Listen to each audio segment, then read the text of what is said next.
Tilakwada post office ખાતે વંડગામના આરપીએલઆઈ વીમા યોજનાના લાભાર્થી મહિલાને ચેક અર્પણ કરવામાં આવ્યો। મળતી માહિતી અનુસાર પોસ્ટ વિભાગ દ્વારા અનેક વીમા યોજના ચલાવવામાં આવે છે। યોજનાઓ અંતર્ગત આરપીએલઆઈ એટલે કે રૂરલ પોસ્ટલ લાઈફ ઇન્સ્યોરન્સ યોજના ચલાવવામાં આવે છે। આ યોજના અંતર્ગત વંડગામના એક યુવકે વીમા પોલિસી લીધી હતી। ત્યારબાદ થોડાક સમયમાં કોઈ કારણસર યુવકનું મૃત્યુ થયું હતું। ત્યારે આજ રોજ તિલકવાડા પોસ્ટ ઓફિસ ખાતે મહિલાના પતિએ આરપીએલઆઈ યોજના અંતર્ગત લીધેલી પોલિસીના મળવાપાત્ર ₹1,45,74નો ચેક મહિલાને અર્પણ કરવામાં આવ્યો। ઉલ્લેખનીય છે કે પોસ્ટ વિભાગ દ્વારા પ્રજાજનોને કલ્યાણ માટે વિવિધ યોજનાઓ ચલાવવામાં આવી રહી છે। સાથે જ જીવન વીમા યોજના અંતર્ગત લાભાર્થીઓને લાભ આપવામાં આવતો હોય છે। ત્યારે હાલ પોસ્ટ વિભાગ દ્વારા આરપીએલઆઈ એટલે કે રૂરલ પોસ્ટલ લાઈફ ઇન્સ્યોરન્સ અંતર્ગત વીમા પોલિસી ચલાવવામાં આવી રહી છે। આ યોજના અંતર્ગત નજીવા પ્રીમિયમ ભરીને લોકોએ વધુ લાભ આપવામાં આવતો હોય છે। ત્યારે તિલકવાડા તાલુકાના વંડ ગામના અલ્કેશભાઈ બારિયાએ આ યોજના અંતર્ગત વીમા પોલિસી ખોલવી હતી અને 2482નો પ્રીમિયમ ભરીને વીમા પોલિસી શરૂ કરી હતી।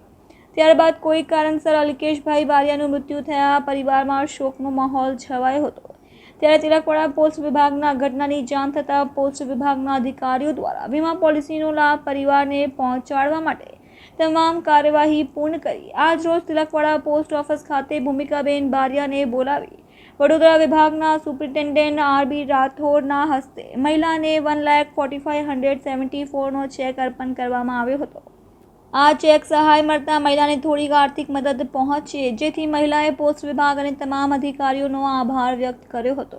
હું RB Thakor, deputy superintendent Vadodara division આજ રોજ વંડ ગામના આરપીએલઆઈના 2 કેસમાં ચેકના વિતરણ માટે આયોજન કરવામાં આવેલ, જેમાં વીમેદારનું મૃત્યુ થતાં અને પોતે આરપીએલઆઈનો વીમો લીધેલ હોય 1 લાખનો અને આ વીમામાં ફક્ત ઇનિશિયલ પ્રીમિયમ ભરેલું હતું અને આ પ્રીમિયમમાં તેમનું ડેથ થતાં તેમને 1 લાખનું ચેક વિતરણ કરવામાં આવ્યો।